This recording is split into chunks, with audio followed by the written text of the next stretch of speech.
You know, it's basically, I always tell everybody, if you're getting a home inspection, go to the home inspection. You could follow us around, you could ask us questions, or you could just walk around the house, learn the house that you're about to buy. It's usually 2 hours that you're gonna spend in this house, and that's the only 2 hours you're gonna spend in this house before you actually own this house.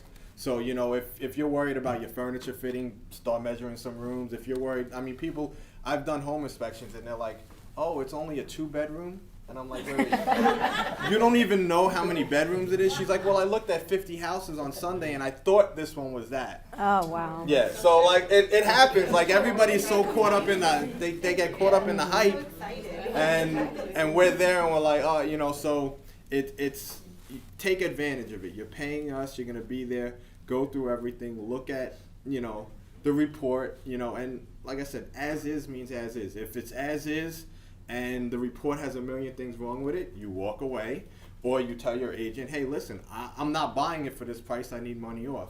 She'll try to renegotiate, and if it happens, great. If not, you walk away and, you know, it wasn't meant to be. There's more houses, so we don't want to get stuck just with one. You have a question? Yeah, but all that process, you have to do it before you buy your house? Or? Yes. We're basically I'm gonna take my phone. before everything.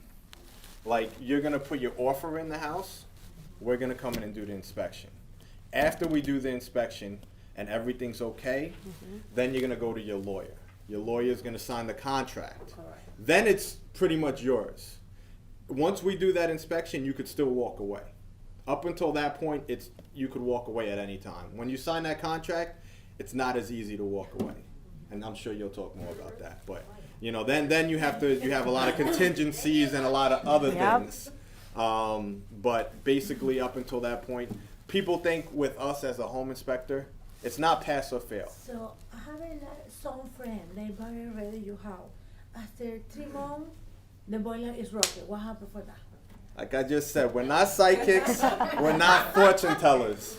Our job is the day we do the inspection. So if I go to the house today, I'm looking at the boiler. I'm telling you how old the boiler is.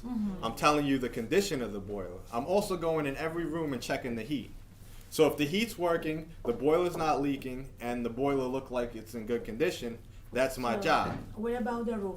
Because that's what happened too. Same thing. It's everything is conditioned that day. You know, the better the inspection company, the more experience, we're gonna see things that other people aren't gonna see, but we don't know.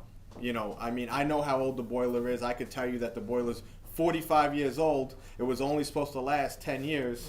You're on borrowed time, but it is working today. So I don't know if it's gonna die the day you move in, which happens, or is it going to die 5 years later? I have a friend that happens. We get the calls. I mean, we try to explain a lot of it now, and when we're at the inspection, that's why I tell everybody, if you go to that inspection with us, we're going to walk around and tell you this. Like, listen, this boiler's 30 years old. This is here. You know, they're past their life expectancy. The homeowner's not going to negotiate because everything is working. So it kind of, but you know, when I buy this house, I might need a new roof. I might need a new boiler. And then you're on, you know, you borrow time. So it gets very tricky. But like I said, every company is different. And some companies are going to tell you more. Some companies are going to tell you less.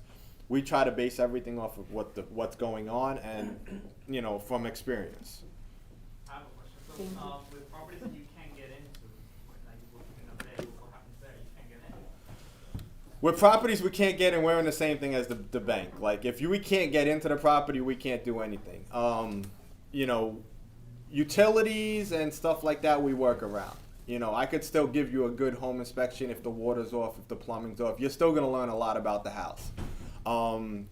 If there's people living in the house that aren't giving us access, then that becomes, you know, usually at that point, we go to the agent, and the agent tries to get us access. Tenants are a pain. There are a lot of situations where sometimes we can't get to certain parts of the house. Things like that are usually negotiable though, or your lawyer could put something in the contract saying that the day they move out, this room will be in condition or the pool will be working. But if we really can't get in the whole house, we can't get in the whole house. And how do you work with it? Because I had a client where he checked everything, and now he's like, well, I want the inspector to come back again, like a day before closing, to check everything? Or you All guys, right. you guys do that? We call that a walkthrough inspection. Right. We do that on certain situations.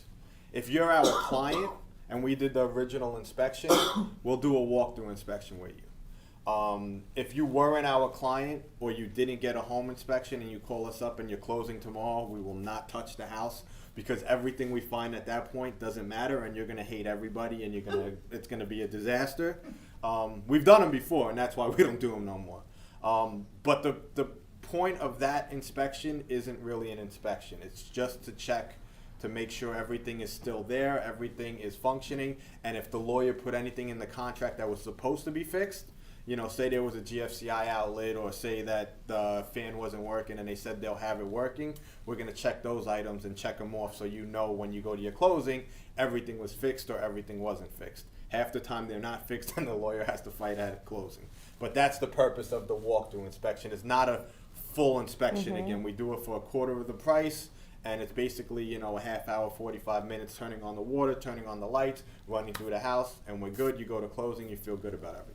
So what's the price that you guys charge, right? Just so we know.